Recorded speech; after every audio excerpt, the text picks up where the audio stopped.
Students, this is CA Shubham Maheshwari from स्वयं classes. तो आज का ये वीडियो हमारा होने वाला है 12th GACB students, Gujarat board के स्टूडेंट्स जो मार्च 24 में बोर्ड एग्जामिनेशन में अपीयर होने वाले हैं उनके लिए। सबसे पहले मैं ये बता दूं कि आज जो हम कवर कर रहे हैं इस वीडियो में वो अकाउंट्स का जो पेपर है उसको कवर करने वाले हैं। तो 12th बोर्ड कॉमर्स स्ट्रीम में अकाउंट सब्जेक्ट को हम सबसे पहले टेकअप करते हैं। तो आपके लिए इस बार बोर्ड ने थोड़ा सा इजी कर दिया है, थोड़ा सा पेपर स्टाइल में चेंज किया है। आप लोगों को मालूम ही होगा, फिर भी अगर किसी को मालूम नहीं है तो हम एक बार रिपीट कर देते हैं, देख लेते हैं कि आपका पेपर किस तरह से डिज़ाइन हो रहा है। टोटल आपके 100 मार्क्स का जो पेपर होने वाला है वो 6 सेक्शंस, टोटल 6 सेक्शंस में डिवाइडेड है। Section A, section B, section C, section D, section E and section F. अब थोड़ा सा पेपर पैटर्न में पिछले सालों से जो चेंज है वो क्या है, तो मार्क्स का वेटेज समझ लेते हैं। सेक्शन ए का मार्क्स का वेटेज है 20, यहाँ पे है 10, यहाँ पे है 12, जो पहले ज़्यादा था उसको कम कर दिया है। सेक्शन डी का है 12, सेक्शन ई का है 24 और सेक्शन एफ का है 22। अगर हम टोटल करेंगे इसका तो 100 होना चाहिए, चेक कर लेते हैं एक बार। 20 + 10 + 12 + 12 + 24 + 22, 100 मार्क्स। सेक्शन ए में आते हैं multiple choice questions, section B में आते हैं वन लाइनर्स, ठीक है, वन लाइनर्स। सेक्शन सी में 2-3 लाइन्स या थोड़े छोटे छोटे सम्स आते हैं, इसको हम शॉर्ट क्वेश्चन कहते हैं, शॉर्ट क्वेश्चन। सेक्शन डी में थोड़े से बड़े क्वेश्चन आते हैं, ठीक है, तो शॉर्ट से थोड़ा सा ज़्यादा, शॉर्ट प्लस कह सकते हैं इसको, ठीक है। इनको लॉन्ग क्वेश्चन कहते हैं या मीडियम साइज के क्वेश्चन कहते हैं, हम इसको शॉर्ट प्लस क्वेश्चन कहते हैं। बेसिकली यहाँ पे ज़्यादातर समझ ही आएंगे, ठीक है। यहाँ पे थियरी हो सकती है सारी की सारी, यहाँ पे थोड़ी बहुत थियरी हो सकती है, यहाँ पे थोड़ी बहुत थियरी हो सकती है, ये प्योर सम्स होंगे। सेक्शन ई, यहाँ पे भी आपके लॉन्ग क्वेश्चन आते हैं और यहाँ पे तो एक्स्ट्रा लॉन्ग क्वेश्चन आते हैं, ठीक है, जहाँ पे आपका आधे घंटे से ज़्यादा टाइम जाने वाला है। MCQs आप समझ गए होंगे, कुछ चैप्टर्स ऐसे हैं जहाँ से MCQ आते ही नहीं, तो वो आपको ब्लूप्रिंट होगी, आपके पास ब्लूप्रिंट होगी तो उसमें आप देख सकते हो कुछ चैप्टर्स में से MCQ करने ही नहीं है। वन लाइनर में भी सेम ऐसा है, कुछ चैप्टर में से वन लाइनर नहीं आते। सेक्शन सी, यहाँ पे भी कुछ चैप्टर में से क्वेश्चन नहीं आते। पार्ट 2 में से तो एक ही चैप्टर में से आते हैं क्वेश्चन सारे, और दूसरे कोई चैप्टर में से आते ही नहीं है। तो ये तो हो गया आपका पेपर का पैटर्न। अब यहाँ पे क्या होगा, यहाँ पे 20 MCQs आएंगे, यहाँ पे 10 वन लाइनर क्वेश्चन आएंगे, यहाँ पे 12 मार्क्स में 3 × 4 क्वेश्चन आपको अटेंड करने हैं। सेक्शन डी में आपको 4 मार्क्स के 3 क्वेश्चन अटेंड करने हैं। टोटल 5 में से आपको कोई भी 3 करने हैं, आउट ऑफ 5 3, मतलब 2 क्वेश्चन आप ऑप्शन में छोड़ सकते हो। सेम वे यहाँ पे भी जो 4 क्वेश्चन आपको पूछते हैं वो 6 में से कोई भी आपको 4 करने होते हैं, यहाँ पे भी आप 2 क्वेश्चन छोड़ सकते हो, यहाँ पे आपके पास कोई भी ऑप्शन नहीं होता। सेक्शन ई की बात करें तो वहाँ पर भी आपको टोटल 3 क्वेश्चन करने हैं आउट ऑफ 5 में से कोई भी 3 क्वेश्चन। जो 3 क्वेश्चन कितने मार्क्स के होंगे, 8 मार्क्स के। और यहाँ पे कोई ऑप्शन नहीं होता, 11 मार्क्स के 2 सम आते हैं। एक आता है पार्टनरशिप फर्म का फुल फ्लेज क्वेश्चन, ठीक है, और दूसरा आता है शेड्यूल 3 की मैरिज, ठीक है। ओके, तो हमने पेपर पैटर्न को समझ लिया। अब थोड़ा सा एनालिसिस करते हैं। देखो MCQs आपके लिए काफ़ी इजी हो जाएगा, सेक्शन बी भी आपके लिए इजी होगा, आपको थोड़ा सा 1-2 बार रीड करना है। सेक्शन सी में भी अगर आप ऑप्शन को निकाल दो तो आपके लिए काफ़ी ज़्यादा इजी चैप्टर जिसके अंदर है। सेक्शन डी, उसमें भी आपके पास 2 ऑप्शन है, तो आप कुछ चैप्टर्स को छोड़ सकते हो, उसकी स्ट्रेटेजी मैं आपको बताऊंगा किस तरीके से करना है इसी वीडियो में आगे। सेक्शन ई के अंदर थोड़ा सा आपको तकलीफ पड़ने वाली है, और सेक्शन एफ में आपको आधी तकलीफ है और आधा एकदम ईजी है। सेक्शन एफ से शुरू करते हैं। सेक्शन एफ के अंदर 2 क्वेश्चन होने वाले हैं 11-11 मार्क्स के।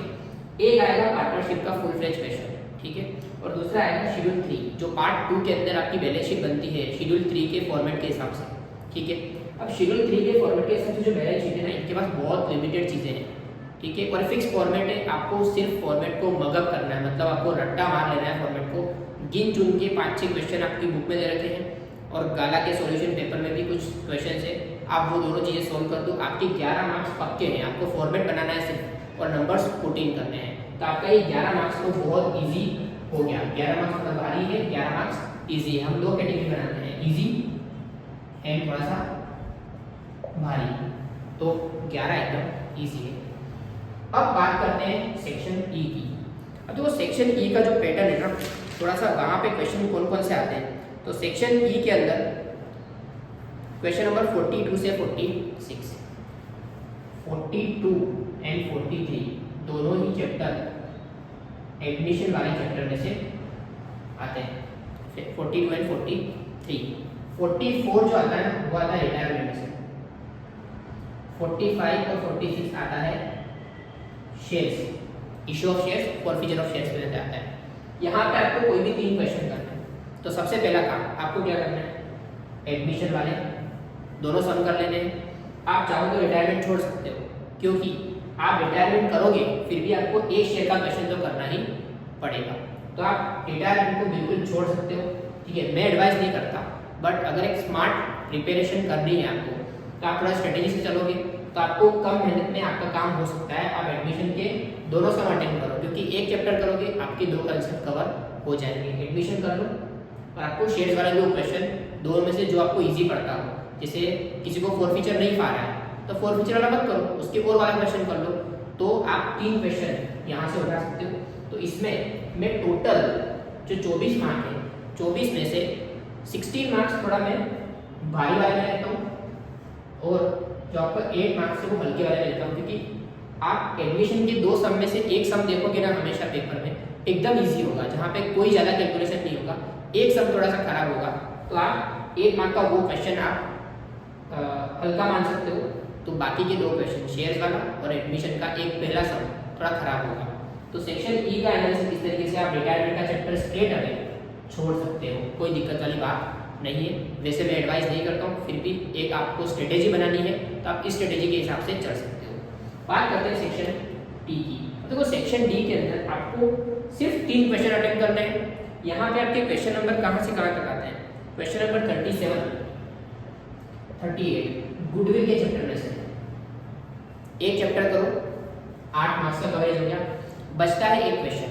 अब वो क्वेश्चन आपको कौन सा कर सकते हैं आपको 3 चैप्टर से, एक है आपका कंपैरेटिव स्टेटमेंट और कॉमन साइज वाला, दूसरा है आपका रेशियो एनालिसिस और तीसरा है आपका कैश फ्लो स्टेटमेंट। तीनों में से आपको जो भी चैप्टर पसंद आए, गुडविल कंपल्सरी करना है, तीनों में से कोई भी चैप्टर पसंद आए आप कर सकते हो। मेरी एडवाइस में आप कैश फ्लो वाले को छोड़ सकते हो, कैश फ्लो स्टेटमेंट छोड़ देना है। आपको रेशियो एनालिसिस के selected sums, current ratio, quick ratio, gross profit ratio, net profit ratio, वो सम्स कर लो। और आप क्या कर लो साथ में, आपका कॉमन साइज और कंपैरेटिव स्टेटमेंट का हमारा वीडियो भी है, वो आप देख लो, गुडविल का भी वीडियो है तो वो आप एक कर सकते हो। तो आपके गुडविल के दोनों क्वेश्चन और कंपैरेटिव कॉमन साइज का एक क्वेश्चन होगा, तो आपके 3 क्वेश्चन अटेम्प्ट हो सकते हैं। तो आप स्ट्रेट अवे कैश फ्लो वाला चैप्टर छोड़ सकते हो और चाहो तो रेशियो एनालिसिस का चैप्टर भी छोड़ सकते हो, अगर आप कॉमन साइज और कंपैरेटिव वाला पूरा चैप्टर 100% कर लेते हो तो। ये आपका एक चैप्टर यहाँ पे लीव कर दिया, यहाँ पे आप 2 चैप्टर रेशियो एनालिसिस और कैश फ्लो छोड़ सकते हो। तो यहाँ पे हो गई हमारी बात सेक्शन डी की। अब बात करते हैं सेक्शन ए बी सी की। तो यहाँ पे देखो आपको कुछ भी छोड़ना नहीं है, यहाँ पे आपको ऑप्शन बाकायदा मिलने वाला है, बट मैं यहाँ पे एडवाइस करूँगा कि आप कोई भी चैप्टर छोड़े ना, आपको सारी ही चीज़ें करनी है। हाँ, अगर आप चाहो तो यहाँ पे सेक्शन सी में एक डिबेंचर का चैप्टर आप छोड़ सकते हो, क्योंकि टोटल 5 में 6 में से आपको कोई भी 4 करने हैं, 2 क्वेश्चन डिबेंचर्स के आते हैं, तो डिबेंचर के दोनों क्वेश्चन आप छोड़ दो तो आपको नहीं करना पड़ेगा वो चैप्टर, और आप बाकी के 4 चैप्टर अच्छी तरह से करके जा सकते हो। तो आपका सेक्शन सी का स्ट्रेटेजी इस तरीके से बन सकता है। तो अभी तक हमने 1 2 3 4 4 चैप्टर आप अगर ना पढ़ो, वो ज़्यादा ध्यान ना दो, 100% फोकस ना करो, तो भी आप अच्छी तरह से प्रिपेयर कर सकते हो और 100 मार्क्स का कवरेज कर सकते हो। बात करते हैं सेक्शन ए और बी की। तो वो आपको 100% करना है। और आपको प्रिपरेशन किस तरीके से करना है, तो पहला काम आप एक कर सकते हो कि आपको ब्लूप्रिंट अगर मिले, ब्लूप्रिंट अगर आपको मिल गई है, नहीं मिल रही है तो आप डिस्क्रिप्शन में लिंक होगी वहाँ से ले सकते हो। फिर भी अगर आपको ना मिले तो आप जो गाला के क्वेश्चन पेपर है, जो असाइनमेंट की बुक आती है, उसमें आगे ब्लूप्रिंट दे के रखते हैं, तो उस ब्लूप्रिंट के हिसाब से आपकी बुक के अंदर जो एक्सरसाइज में एमसीक्यूज दे रखे हैं वो सारे कवर कर लो, सेक्शन बी के क्वेश्चन भी सारे कवर कर लो, सो दैट आपकी बुक में से सारी चीज़ें कवर हो जाए। सेकेंड ऑप्शन आपको क्या करना है, सेकेंड ऑप्शन आपको गाला की असाइनमेंट ले लेनी है, ठीक है।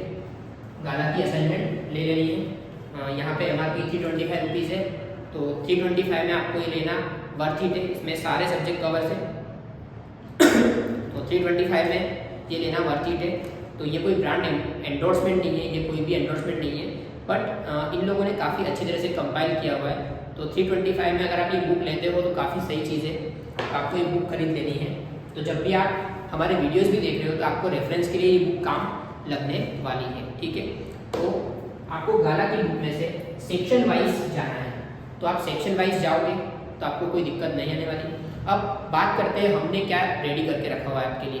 तो सेक्शन ए के ऑल 6 पेपर के वीडियो हमने अपलोड किए हुए हैं। देखो हालांकि ये 2024 की बुक में से नहीं है, पर MCQ सारे उनके वही हैं। सेक्शन बी की बात करते हैं, उसके भी वीडियो ऑलरेडी प्लेलिस्ट में है। सेक्शन सी उसके भी ऑलरेडी वीडियो है।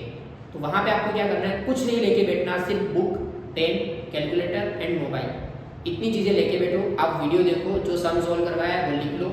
वहाँ पे मैंने शो भी किया हुआ है कौन सा सम कर रहे हैं, सब आप पढ़ सकते हो, साथ में बाजू में सॉल्यूशन भी देख सकते हो। तो सेक्शन ए बी सी आपका ऑलरेडी अपलोडेड है। तुरंत ये जब वीडियो आउट होगा तब बाकी के सेक्शन भी शायद अपलोड हो जाए, पर अभी जब मैं रिकॉर्ड कर रहा हूँ उस दिन की बात करूँ तो 31 दिसंबर 23 की बात करूँ तो सेक्शन ए बी सी तीनों अपलोडेड है। तो आप आराम से जाके सेक्शन ए बी सी जो आपका 20 + 10 + 12 आपका 42 मार्क्स का कवरेज करता है वो अपलोडेड है। बात करते हैं सेक्शन डी की, तो शायद आप अभी आ गया हो वीडियो, अगर आप लेट वीडियो देख रहे हो तो, और अभी जो तुरंत देखने वाला वीडियो शायद वो वीडियो ना आए हो, but shortly before 15 January section D के वीडियो सब आउट हो जाएंगे। आपका 42 + 12 और भी आपका कवरेज हो जाएगा। बात करते हैं सेक्शन ए और एफ की, तो इसके वीडियोस भी धीरे धीरे आते रहेंगे। बिफोर एंड ऑफ जनवरी में ट्राई करूंगा कि पार्टनरशिप जो है उसको छोड़कर शेड्यूल 3 का क्वेश्चन, सारे all 6 question from this gala assignment book मैं आपको सोल्व करके वीडियो डाल दूँ। और सेक्शन ई के अंदर मैंने एडमिशन की वीडियोस रिकॉर्ड कर लिए हैं, वो आ जाएंगे, और आपको शेयर्स के जो वीडियो है वो भी मैं दे दूंगा। तो इस तरीके से आप अपनी स्ट्रेटेजी करके आप तैयारी कर सकते हो, और बाकी के सब्जेक्ट के लिए भी आप गाला असाइनमेंट से ब्लूप्रिंट देखकर आप अपने हिसाब से एनालिसिस करके कुछ चैप्टर छोड़ सकते हो। मतलब उस पर ज़्यादा ध्यान ना दो, छोड़ देना मतलब ऐसा नहीं कि बिल्कुल ना पढ़ो, बट एग्जाम के पहले जो क्विक प्रिपरेशन करनी होती है ना, वहाँ पे आप इन चैप्टर को cash flow, ratio analysis, admission करना है आपको, रिटायरमेंट नहीं करोगे चलेगा। तो debenture, cash flow, ratio analysis और रिटायरमेंट, ये 4 चैप्टर आप स्ट्रेट अवे बहुत ज़्यादा ध्यान दिए बिना बाकी चीज़ों पे फोकस करोगे तो अभी आप 100 मार्क्स का कवरेज कर सकते हो। अब दूसरी चीज़, इसके बाद गाला असाइनमेंट होने के बाद आपको सेल्फ प्रिपरेशन या आपको टेस्ट कैसे करना है कि आपको लिखना आ रहा है नहीं आ रहा है, तो आपको एटलीस्ट 4 to 5 प्रीवियस ईयर के क्वेश्चन पेपर सोल्व करने हैं विद टाइमर। 3 आवर्स का टाइमर लगाओ। सब कुछ प्रिपरेशन होने के बाद ये आपका फरवरी महीने में, फरवरी मंथ में आपका यही काम होना चाहिए कि आप सिर्फ पेपर सोल्व करो। किस तरीके से करना है, तो कई सारी आप वेबसाइट पे सर्च करोगे, गूगल पे आपको मिल जाएंगे प्रीवियस ईयर क्वेश्चन पेपर, तो एटलीस्ट 3 to 4 क्वेश्चन पेपर आपको सोल्व करना है। हाँ, दिक्कत क्या आएगी समझो कि आपके जो प्रीवियस ईयर के क्वेश्चन पेपर होंगे ना, उसमें MCQ 10 ही होंगे, ये 15 मार्क्स का होगा, ये शायद ज़्यादा मार्क्स का होगा, बट आपको एक आइडिया मिलेगा, आप काफ़ी चीज़ें कवर कर पाओगे। तो ये थी हमारी स्ट्रेटेजी, आपको किस तरीके से अकाउंट्स के पेपर को एनालाइज करना है और किस तरीके से आगे बढ़ना है, ठीक है। तो आप हमारे चैनल को सब्सक्राइब कर दीजिए, इसके अंदर काफ़ी सारे और भी वीडियोस आते रहेंगे, 12th के रिलेटेड, कॉमर्स के रिलेटेड, अकाउंट्स के रिलेटेड खासम खास। तो आप चैनल को सब्सक्राइब करके बेल आइकन जरूर दबा दीजिएगा, और अगर टेलीग्राम की लिंक अगर नीचे डिस्क्रिप्शन में आपको दिख रही है तो आप ग्रुप ज्वाइन कर लीजिएगा, वहाँ पे आपको PDF भी शायद ये गाला मॉडल क्वेश्चन पेपर की मिल जाए, ठीक है। तो इसी के साथ मैं वीडियो मेरा एंड करता हूँ यहाँ पे। आप प्लेलिस्ट में जाके अपने टाइमलाइन के हिसाब से ये चीज़ें देखना शुरू कर दीजिए, खुद से प्रिपरेशन करना शुरू कर दीजिए। All the best, thank you.